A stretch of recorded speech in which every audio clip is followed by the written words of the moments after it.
Government ఎలా ఉంది 2024 ఎవరికి ఎలా ఉంది? నేను ఫస్ట్ నుంచి చంద్రబాబు నాయుడు ప్రస్థానం నుంచి మాట్లాడతాను చూడండి. చంద్రబాబు నాయుడుకి ఎప్పుడైనా కానీ ప్రత్యక్షంగా ఎన్నికల్లో పోటీ చేసేదానికి దమ్ము లేదు. మెయిన్ పాయింట్ ఆయన ఎప్పుడు రావాలన్నా కూడా ఎవరో ఒకరు సపోర్ట్ తీసుకుంది ఆయన రాజకీయాల్లోకి ఎంటర్ కాడనమాట. అప్పుడు వైస్రాయ్ హోటల్లో వాళ్ళ సొంత మామూలు చెప్పులతో కొట్టించి సీఎం అయినాడు, వెన్నుపోటు పొడిచినాడు. కుటుంబ సభ్యులందరినీ కలుసుకొని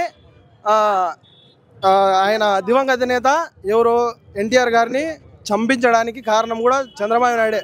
చంద్రబాబు నాయుడు అంటే దరిద్రం. ఎప్పుడైతే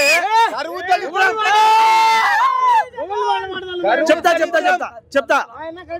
అన్న చెప్తాను. చంద్రబాబు నాయుడు అంటే దరిద్రం. అప్పుడు జూనియర్ ఎన్టీఆర్ క్యాంపెయిన్కి వచ్చాడు కదా, వచ్చాడా లేదా? జూనియర్ ఎన్టీఆర్ వచ్చాడు, క్యాంపెయిన్ చేశాడు. చూడండి, యాక్సిడెంట్ అయినాడు, మళ్ళీ హాస్పిటల్ పాలైనాడు. అది దరిద్రం నెంబర్ 1. మొన్న రీసెంట్ గా లోకేష్ పాదయాత్ర స్టార్ట్ చేసినాడు. తారక రత్న అని పొట్టని పెట్టుకున్నారు.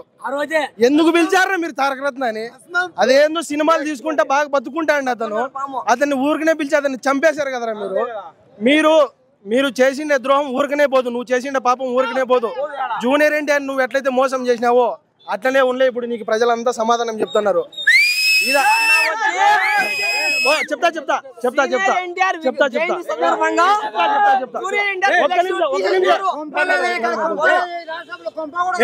ఇప్పుడు చూడు, ఇదంతా చూడండి, ఇదంతా చూడు చంద్రబాబు నాయుడు దరిద్రం.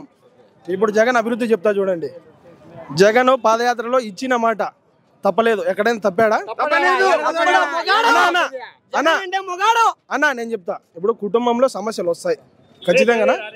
ఇప్పుడు మన రాష్ట్రం అంతా ఒక కుటుంబం అనుకుంటే పెద్ద కొడుకు జగన్ అన్ని ఆయనే చేస్తున్నాడు. అన్నా జనాలు చాలా మర్చిపోతున్నారు. కరోనాలో అందరికీ గుర్తుంది కదా, కరోనా వచ్చిండేది అందరికీ గుర్తుంది కదా. 8,000 కోట్లు మన జగనన్న మన కోసం ఖర్చు పెట్టాడు. ఇంటింటికి 1000 రూపాయలు. ఎవరెవరికైతే రేషన్ కార్డు ఉందో ప్రతి ఒక్కరికి 1000 రూపాయలు ఇచ్చాడు. ప్రతి ఒక్కరికి రేషన్ కార్డు ఇచ్చాడు. యాజ్ నేను వాలంటీర్గా చెప్తున్నాను, మా ప్రాణాలు మేము పనంగా పెట్టి జగనన్న కోసం పనిచేసాం.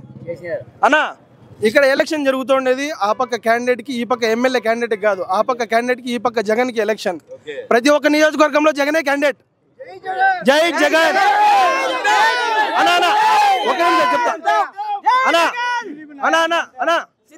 అన్నా నేను చెప్తా ఉండండి. ప్రత్యక్షంగా నా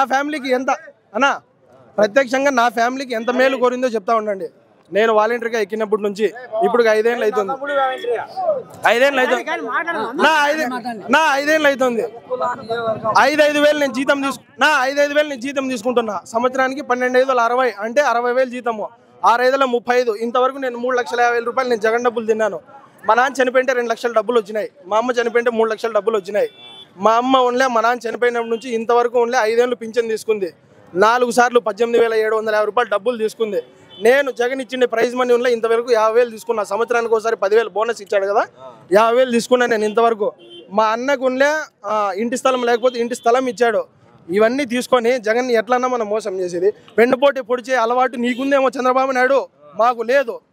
నా అన్నను, మా పెద్ద ఆయన్ను అవమానించిన నీచుల్ని, నికృష్టుల్ని, వాళ్ళ కోసం యుద్ధానికి పోరాడడానికి నేను సిద్ధం. మీరు సిద్ధమా? నేను సిద్ధం. మా బిఎస్ అన్న ఇంకోటి కూడా చెప్తున్నా, మా బిఎస్ మక్బుల్ అన్న గారిని గెలిపించుకోవడానికి మేము అహర్నిశలా ఉండే ప్రయత్నం చేస్తున్నాము. ఛాలెంజ్ అన్న ఇది. ఈసారి మా కదిరి నియోజకవర్గం నుంచి మక్బుల్ బాషా అన్న గారు గెలిచారు. ఇంతకుముందు పివి సిద్ధారెడ్డి గారు కూడా ఉండే కొత్త అభ్యర్థి. ఎవరికి తెలియదు అతను సిద్ధారెడ్డి అంటే, ఎవరికి తెలియదు. ఓన్లీ జగన్ ని చూసి మాత్రమే ఓటేశారు. అప్పుడు అత్తర్చాంద్ భాష నిలబడినప్పుడు కూడా జగన్ ను చూసే ఓటేశారు. ఇప్పుడు కూడా జగన్ ను చూసే ఓటేస్తారు.